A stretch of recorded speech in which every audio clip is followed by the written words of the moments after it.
Hey everyone, we are live. So exciting today to join you live here.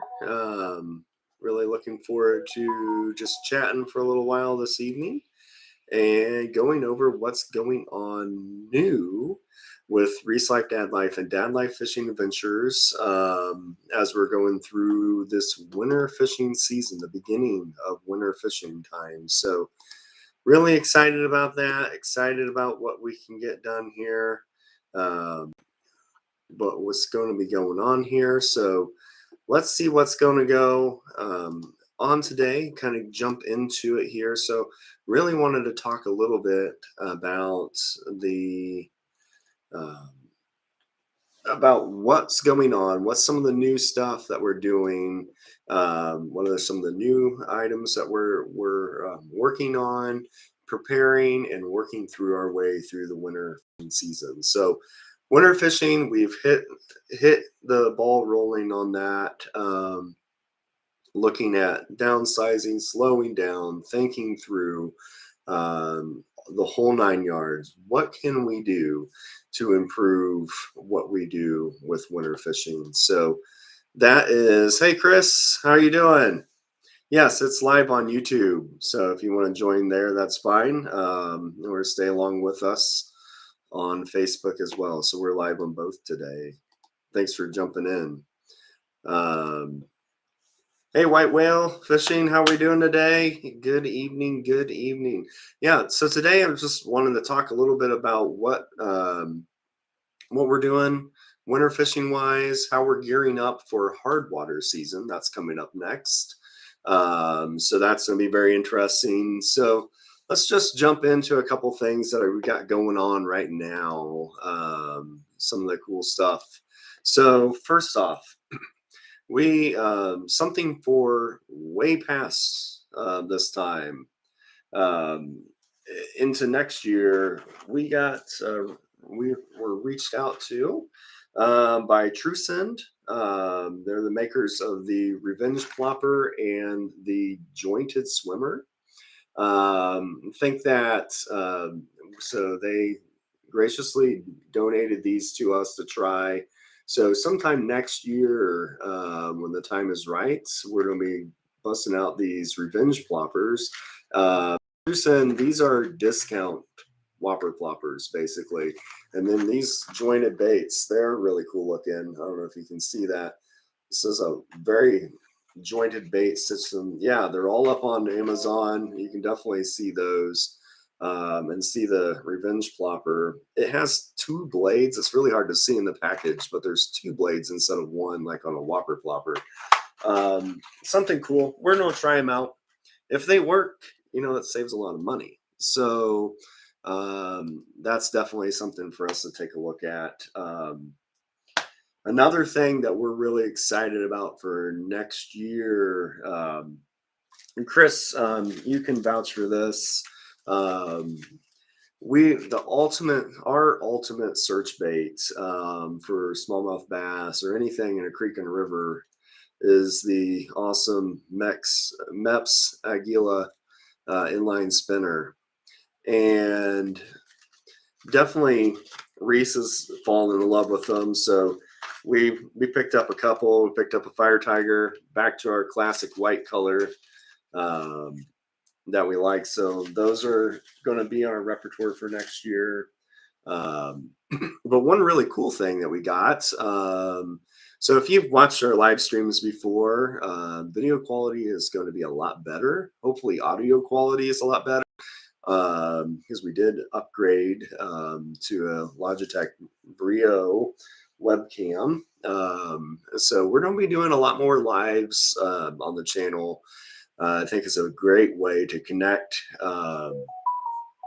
with our people that are on our channel, watching our channel, and just give a real reaction. It's a lot of fun to read the comments and go through. Yeah, Mepps are definitely great. There's like the ultimate search bait. When I went to Tennessee, it was almost impossible for me to take it off because I had so much success on the inline spinner. And Yes. Yeah, you definitely, but it's just so much fun to throw, and it's just a great light tackle option, especially during the summertime when the bite starts to get a little finicky. The rooster tail just keeps on producing. Maybe not in size of fish, but a number of fish and a lot of fun. And Reese, it's like Reese's favorite bait because it just produces. And he started catching gar on it. So I think that's why he really loves it, is that was what he was catching gar on. So let's jump into winter fishing. So the biggest thing that we are excited about adding in here is what we're getting ready to do when we get ice to fish on. So what we're adding into the repertoire this year. Last year, I did all my ice fishing with zero electronics. And while it was fun, we started to catch fish. We learned a lot. I'm ready to add the electronics game. So we got the Garmin portable kit for the Striker 4 series. Let me open this up and show you the inside. It's a very affordable portable kit, but the actual finder sits in this bag, makes a real portable kit. The battery that comes with it sits behind it. Nice screen. It's not super large, but it's big enough to read. Does have all the regular ice fishing and kayak friendly features to it. And this kit is designed with the kayaks in mind, with John boats in mind, and with ice fishing in mind. So it's really a great thing um, to throw out. So we're excited about that. I'm excited just to learn a little bit more about ice fishing this year. All right. Wade Life, I hope you have good luck Saturday. Uh, you guys started to figure it out with those, using those micro jigs with tipped with Helgramites. I hope you guys keep smashing them, figure it out. Maybe, I know, looked like Trey had picked up some crankbaits to try. So between the two of those things, the size got to be coming your way. So that's really awesome. And I just posted out on Facebook. Oh, thinking about going out in the boat. That could be cool. That'd be a fun twist to things. Um, you never know. You got to keep on going. So, one thing I wanted to point out, I made a post about it just today, is we've truly found what I would believe is the ultimate creek and river fishing pole, and that is the Premier Series. That's not going to show up very well. Premier Series St. Croix split grip, medium light power, fast action spinning rod. And reason why I say that is because I've had one for several years now. It's kind of my go-to fishing rod for most of the time. And but last year or this year, it was like either reset for certain things, or I had it for certain things, but we really wanted two of them. So thanks to some of the money I was able to save using Upside on gas purchases, and also with Fetch for grocery store purchases, was able to save some money, get some gift cards, and do a little couple odd things along the year and get some money for it. So yes, so the full grip version. So yeah, what I actually just got done making a video. We're going to launch it here on Dad Life Fishing Adventures soon about it, about that fishing pole specifically. But yes, whether it's the full grip or the split grip version, we like the split grip, but unfortunately, it's only available. It's a Cabela's and Bass Pro specific product, so that in itself makes it a little complicated to get. If you're at a different store, you're only going to find the full grip version, but just American made, super comfy cork handle. And I would always state that it feels like an extension of your arm. And that's one of the things that I think is really great. Yeah, rain has started to come back into the picture. As Chris, you were talking about that, getting a lot of rain. We've seen some rain here the last couple of days. So, but our next temperatures, um, yeah, you definitely need to look at St. Croix rods. The Premier Line series, I believe, is where it's at. It's what you need. And there's so many different types of that rod.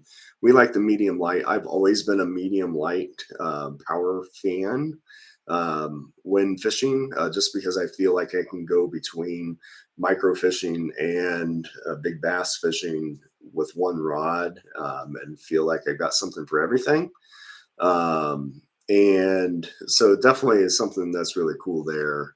Um, Obviously, got Trout Tickler Tackle Pro Staff shirt on. That is still a big thing for us. Um,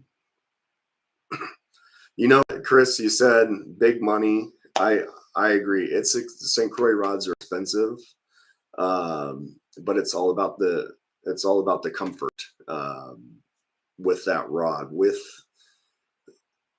So one of the things I'd point out is you've got every spinning rod. There's so much noise. There's so many options. You can go discount uh, with a Walmart whooping stick, or you can go to a custom handmade rod in $500 range. There's so much to pick from, and the attraction is quality, American made, and there's several products that fit that mold.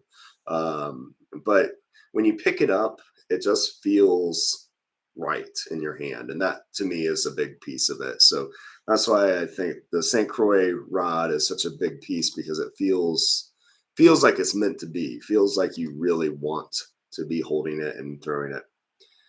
Um, yeah, here, White Whale. I'm reading your comment.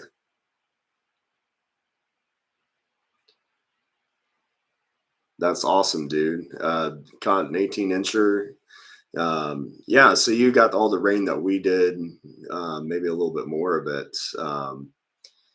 That's definitely what I've learned so far about winter fishing this year is don't stop. There's never a temperature, there's never a wind, there's never a rain condition that you should stop fishing. And I don't know why in my mind in years past that I would just kind of shelve it for a little bit. Um, when this year the action just keeps on coming. Now it's harder. I would give it, I would beg for it to be spring or fall or early fall again, or in the midsummers, just catching fish left after, cast after cast. All those things I would trade for, but there's definitely quality fish to be caught, and it's such a great learning excursion. And I think the bigger bodies of water um, during winter fishing may do a little bit better, or the very specific winter holes in the smaller bodies of water are where you should be focusing at. And whether it's some people look at the idea that you're looking for a big bait, slowly moving for that fish that's going to make one feed all day long and wants a beautiful snack to eat. Or if you're looking for a small bait to try to trigger those finicky fish into action.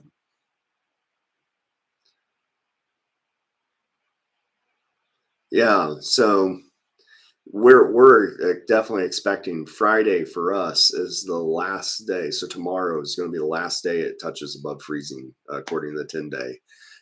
We're going to be in the teens, going all the way towards Christmas. So we're expecting to be on the ice, not this weekend, but next weekend, possibly. It'd be awesome if we were, because it'd be great if it just froze hard and stayed that way, and just we were on it for a while and then got ready for spring. So I wish we had a warm water discharge near us. About the only things would be our dams, where the water coming off the bottom of the reservoirs, even though they're down, would would provide that, at least an area, a smaller area that wouldn't freeze up as much with the flow and the temperatures. Yes, and we all know Tennessee is where it's at, and I I'd shout out again. It's an amazing place to fish, and you definitely got it going on there. Um, so if there's open water, we're going after smallmouth bass, we're going after crappie, we're going after largemouth, for sure. But if we got the ice, we're going to sit on top of those bluegills and crappie and see what we can find this year. And with the electronics, we're really excited about what we can learn a little bit more about how they're functioning. Um, though it'll be interesting to see, if the general technique of hitting the bottom and rising up until you get a bite, runs and keeps the same. So um, yeah, sometime we'll definitely have to get back to Tennessee again. That's going to be a big thing. Um, Actually, what I need to do is I need to get to Central Indiana, and do some stuff there next year. I want, like, really bad, want to get to Sugar Creek, and try that fishery out. I don't know when I'll do that, but that's going to be one thing I'm really excited, really want to do, is try out some of these smallmouth havens, that I've been hearing about. So Sugar Creek and the Tippecanoe River are ones that I really want to try.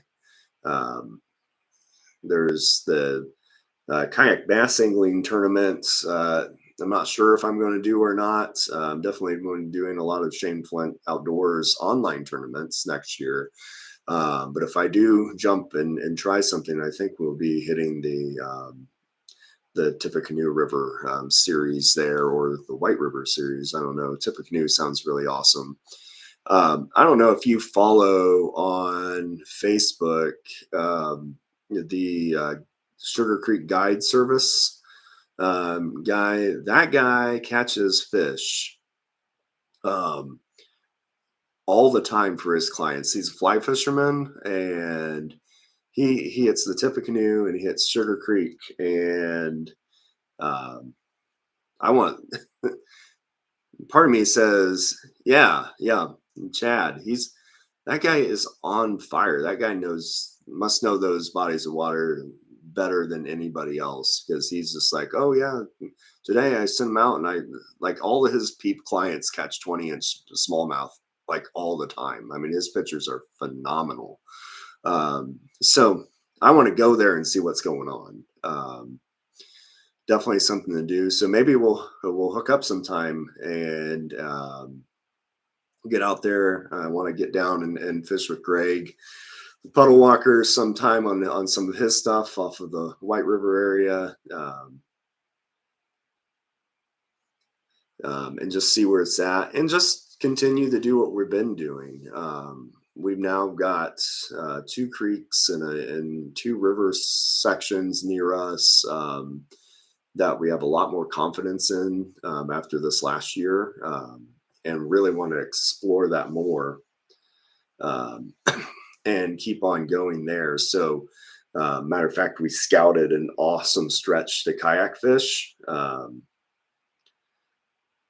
and really think that, that's the Wabash River is something I want to learn a lot more about. And I know we kind of talked about that in the last live, about, looking at places. So there's a stretch right after the Roush Reservoir, would be the kind of the end of the upper Wabash River area, flowing into Huntington, Indiana, that I want to check out.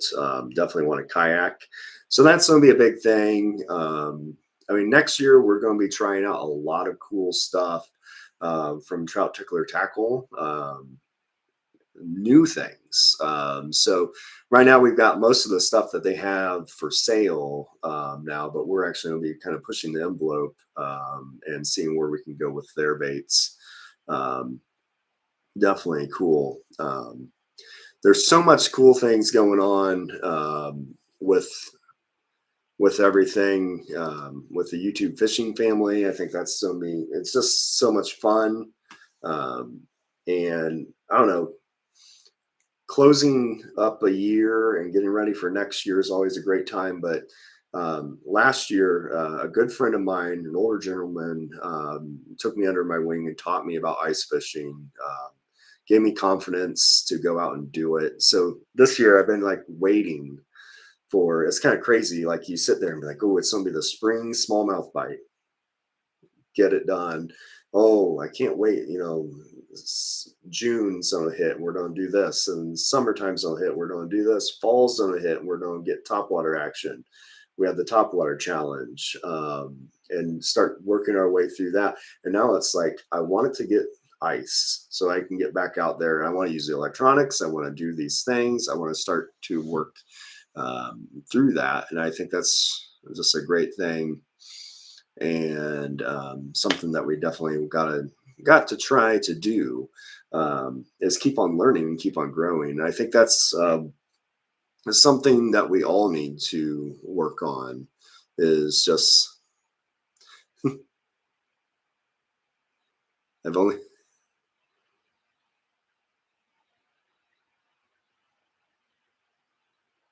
yeah so ice my mindset, mostly I've done farm ponds to this point. I ventured myself out on the reservoir, on the Salamone Reservoir this last year, but mostly ledges next to the drop off is what I've had luck at. So finding that transition point from the shallow water to the deep water and focusing right at that location.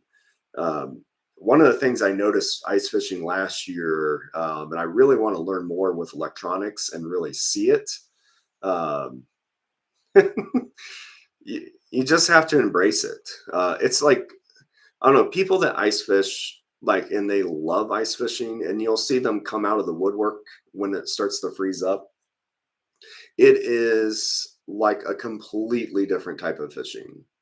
And some people just live for it. And that's something I've finally like learned that it's interesting to do.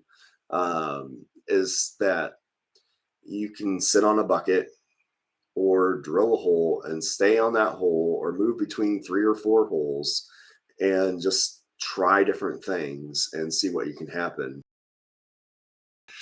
You have to learn how to not be cold. So hot hands last year, hot hands kept me out of, definitely an amazing product. And my wife picked up a whole box full of them for this year. So I'm excited. We're going to be comfortable. Um, and with electronics, I think we'll learn a little bit more, catch maybe a few more fish than we did last year. So, but yeah, definitely going back to where the fish, definitely on that drop off, but also where you catch bass or bluegills during normal time is where you're going to find them. So if you have a hot spot during the summer, especially during the hot dog days of summer where you're catching fish, then you will find them during the wintertime. And a lot of times the fish aren't that deep, which is kind of crazy. So people are like, oh, you got to go to the deepest spot. Like you think there's cold, they're going to be deep, deep, deep. No, really, they're not. They're kind of cruising around. They're still eating, they're still doing stuff, and it's kind of interesting. Yeah, give it a try. We've got